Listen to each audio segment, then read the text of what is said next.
नमस्कार, जी न्यूज देख रहे हैं आप। मैं हूं आपके साथ शिरीन। बुलेटिन की शुरुआत इस वक्त की बड़ी खबर के साथ करेंगे। दिल्ली एनसीआर में आज फिर प्रदूषण खराब स्तर पर है और दिल्ली में आपको एक्यूआई का लेवल बताते हैं 338। बात नोएडा की, जहां एक्यूआई 366 है। गुरुग्राम में एक्यूआई 286 के स्तर पर पहुंचा।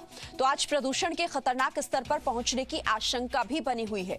तो लगातार दिल्ली और एनसीआर के आसपास जो प्रदूषण है वो बढ़ रहा है और एक्यूआई इस तरफ इशारा कर रहा है कि अभी हालात और खराब हो सकते हैं, क्योंकि दिल्ली में एक्यूआई 338, नोएडा में 366, गुरुग्राम में एक्यूआई 286 के स्तर पर पहुंचा है और अभी आज प्रदूषण और ज्यादा खतरनाक स्थिति में पहुंच सकता है और आने वाले दिन भी लोगों के लिए मुसीबत खड़ी कर सकते हैं, क्योंकि दिल्ली और एनसीआर की हवा जहरीली हो सकती है।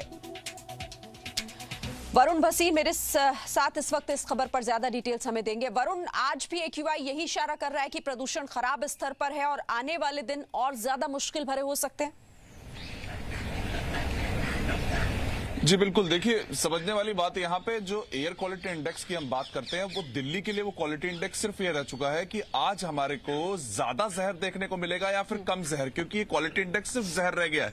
आप 338 मानिए, आप 360 मानिए, 300 के ऊपर या 400 के पार मानिए, वो 300 के ऊपर आया हुआ स्तर, वो 250 के ऊपर आया हुआ स्तर एक जहर ही है जो रोजाना दिल्ली वालों को अपने अंदर लेना पड़ रहा है। मैं सबसे पहले दिल्ली का एयर क्वालिटी इंडेक्स बताऊं तो ओवरऑल की बात करी वो 338 है, लेकिन कुछ ऐसी जगहें हैं जहां पर अभी भी सीवियर कैटेगरी में लगातार उन हॉटस्पॉट में दिल्ली का प्रदूषण चल रहा है, जिसमें ये एडवाइजरी खुद सरकार देती है कि आपको बाहर नहीं निकलना है इस स्थिति में। तो आप उस स्थिति को समझिए कि जो एयर क्वालिटी इंडेक्स हम बात कर जाते हैं 300 है, चलिए आज कम है।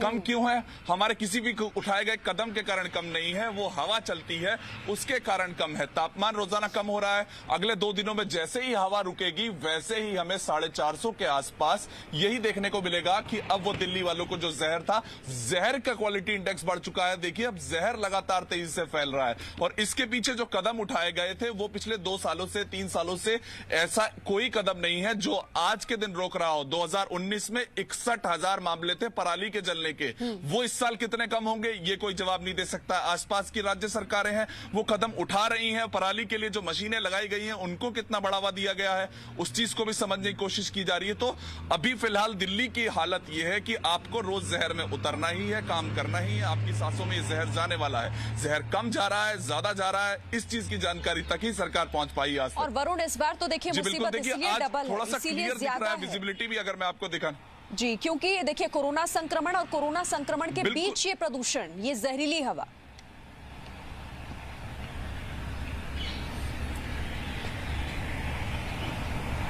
ये विजिबिलिटी की अगर मैं बात करूं तो वो खराब होने लग गई है। जो पिछले दिनों में हमने देखा था, पिछले 23 दिनों में अगर मैं अक्टूबर की बात करूं तो एक भी दिन ऐसा नहीं था कि जिस दिन आपको सेटिस्फैक्ट्री, यानी कि खुद सरकार के बनाए गए मापदंड होते हैं पॉल्यूशन को लेकर, वो सेटिस्फैक्ट्री वाला दिन एक भी दिन नहीं मिला है एयर क्वालिटी इंडेक्स में दिल्ली को फिलहाल पिछले 23 दिनों में।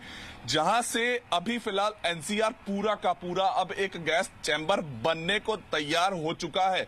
ये 200 का स्तर जो पिछले एक हफ्ते में हमको दिखता था वो रोजाना हमें आज 300 350 दिख रहा है और यही जैसे ही तापमान और कम होता जाएगा और यही दिल्ली एनसीआर एक इतना खतरनाक गैस चैम्बर बन जाएगी कि कोरोना के साथ हर साल इसे गैस चैम्बर बनने से रोकने की कोशिशें होती हैं, लेकिन उन कोशिशों का असर क्या होता है ये फिलहाल अभी देखना होगा कि इस बार ये कहां तक पहुंचना है। बहुत शुक्रिया आपका वरुण, फिलहाल इस अपडेट के लिए और इस जानकारी के लिए। Presenting B News app available on Google Play and App Store. Download it now.